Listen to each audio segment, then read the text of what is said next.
So the new album that's on the way was kind of pieced together virtually, right? You guys were separated. Did you like doing it that way, or did you kind of miss having the guys around to kind of direct you maybe?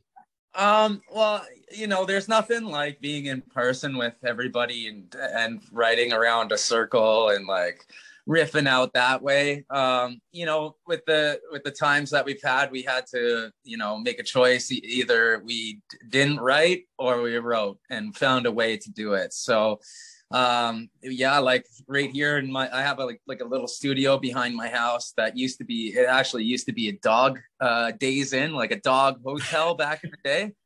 So I changed it into a studio, and I got Zoom here, and then like a recording program, and then our drummer Neil has his program up, so we work off his session, but we can actually hear what he's doing through our Pro Tools rigs and stuff too. So whatever he's doing in his session, we can hear. I can send him vocals from here. We made it work, and it was efficient. But then like the rest of the record, we actually got together, the three of us, and then had Barry on soon. So that I feel like that was more natural to what we used to do. Yeah, because it's got to be weird, right? Like you're doing a vocal, and maybe you're used to Neil or somebody going, "Hey, Matt, no," and then you're just kind of doing it. And I know you can kind of pipe in during Zoom, but it's a bit different. It is. But like once I send him like my vocal, he just throws it into the session, and then we can all hear like we're in the same spot. It's pretty awesome, like the technology that's out there now. And I mean, even though you're the new guy, it's been like almost 10 years. Yeah. You guys have probably gelled to the point where you can do it knowing Neil's going to want me to sing it like this or whatever. Yeah, for sure. Like we know what to do kind of when it comes to that kind of stuff. But just coming up with the parts and stuff, we made it work for what we did, and it turned out really well. And the new single, So-Called Life, lyrically, it sounds very pandemic inspired. Is there more to it than that though, or was it strictly just pandemic? Oh, for sure.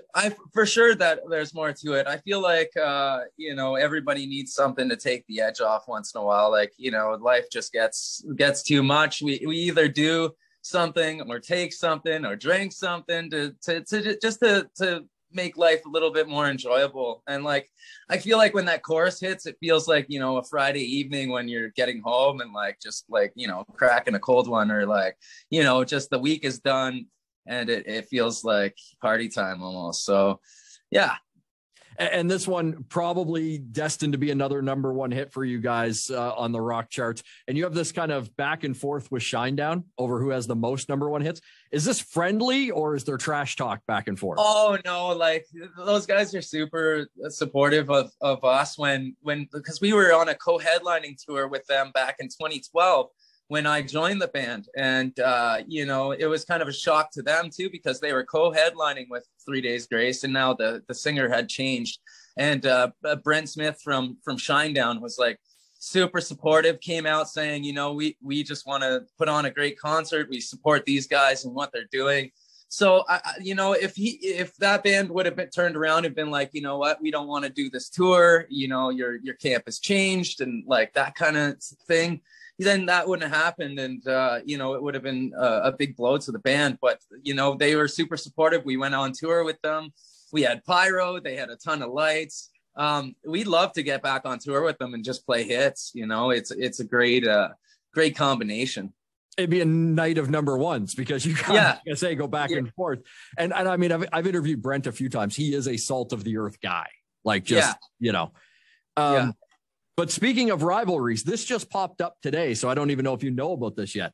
There's one brewing in the Canadian rock scene between Monster Truck and Danko Jones, because Monster Truck just did the new Kid Rock song. I saw that. And Danko is none too happy about it. Oh, why? Basically because of Kid Rock's political views. Oh, gotcha. So I know it's probably new to you, but like, does that play into anything that you guys think about political views? Because Danko's pissed. Oh, he is. That's funny. No, man, like I feel like that has become a thing now, like where either you're left or right or what, like, we tend to just stay in the middle and listen to everybody. I feel like everybody's choosing sides, and like man, we don't care. Like, if you believe this, that's your thing. If you believe this, like, at this point, it's like, yeah, we don't get into that. But I think that's cool. I'm interested to hear, like, when does that come out? It came out. The Kid Rock tune, it came out on Friday, and it is, I will say, very old school Kid Rock. Like, if you liked the Devil Without a Cause stuff, it's in that vein. Yeah, but is it completely like the Monster Truck song from a couple years back? Yeah, it's Don't Tell Me How to Live, and Monster Truck is playing on it, and he's singing the chorus, and it's a real collaboration. Yeah, Kid Rock, he's got a good voice, man. He's got this like raspy, like cool, like it's almost old Southern type rasp to it. I'm a big fan. I actually got to hang out with Bob a few times, which is pretty neat. I watched him fly a helicopter into Chad Kroeger, the singer Nickelback's yard, and land in the yard, and then come up to the studio, and he started listening to songs that we're working on for the old My Darkest Days stuff. So and then he played the Commodore in Vancouver, and we got to go hang out and party with him before, and then watch his show, and it was a lot of fun.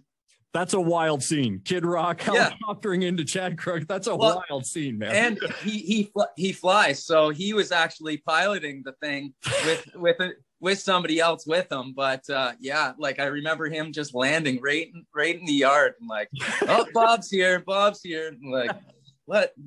Like, am I actually doing this right now? Like, that is a really like, what the hell is my life right now? Like, man, there's been a lot of those over my career. It's been like, am I actually playing in front of 30,000 people right now? Like, is this happening?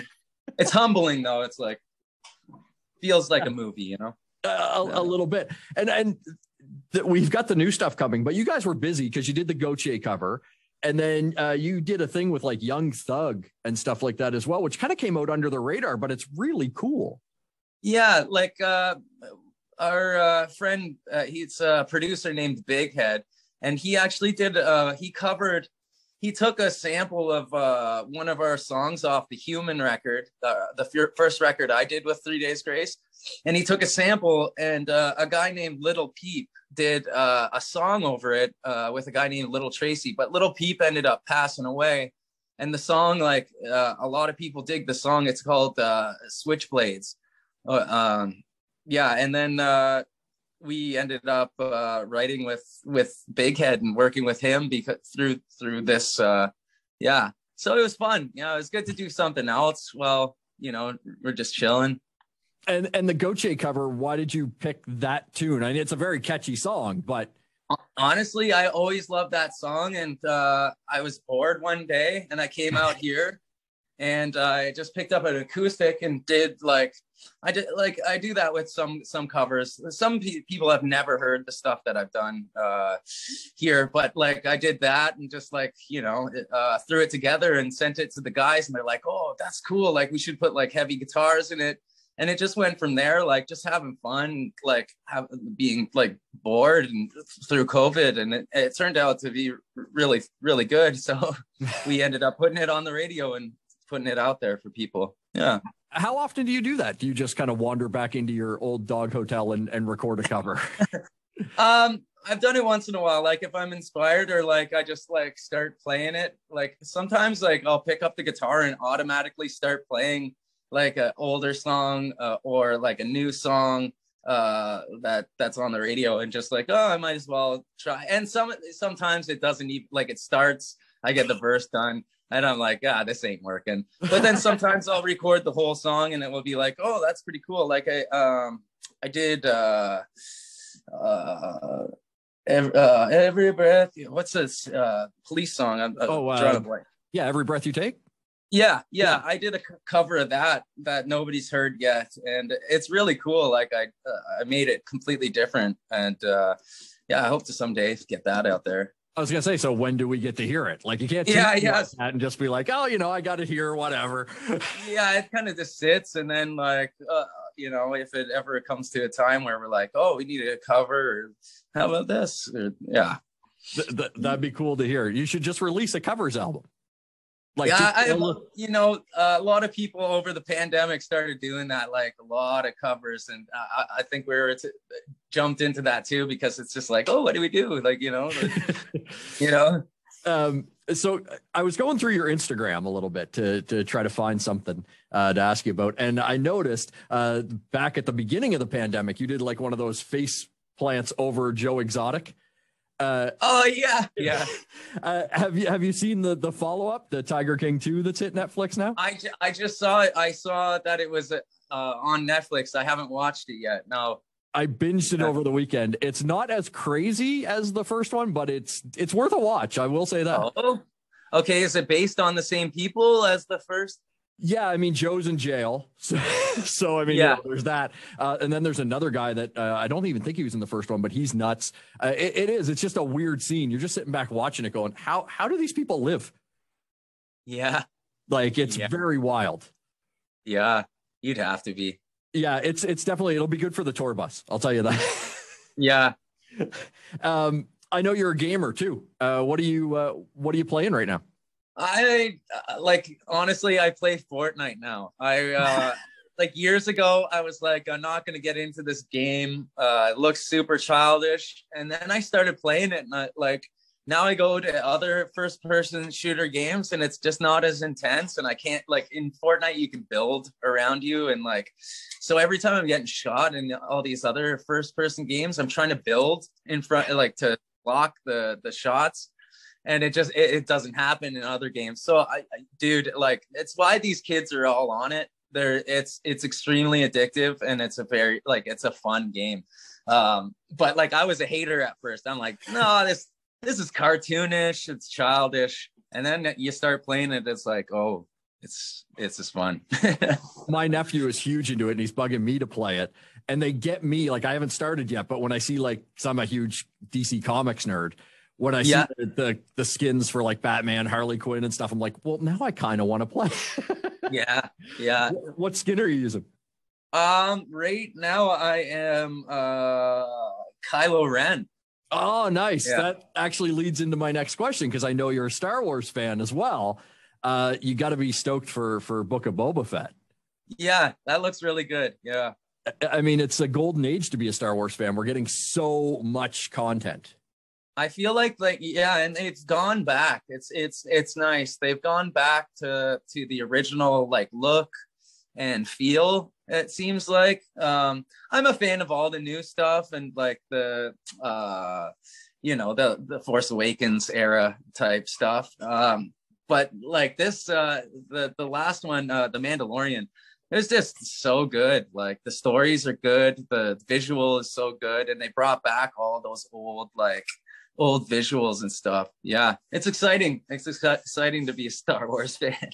Yeah, I'm with you. I like it all, and I'm not ashamed to admit, at the end of Rise of Skywalker, when Chewie got Han's medal, I lost it. I was a weeping ball in the theater. That's funny. So I saw on the website you guys have some American tour dates coming up. Is there a Canadian tour plan in the works?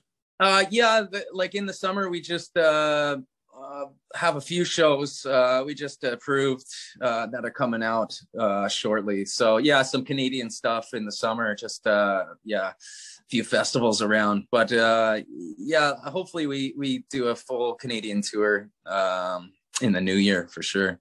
Yeah, I'd be remiss if somebody didn't say, tell them, put Halifax on there somehow. Get your butt down here. Yeah, we love it there. Excellent. I'm getting the wrap-up sign, so I'll let you get on to your next chat. I know it's a press day for you, but thank you so much. Love the new song. Man. And when you get into Halifax, we'll talk some more Star Wars. Hell yeah. All right, Matt. See you later, buddy. Peace.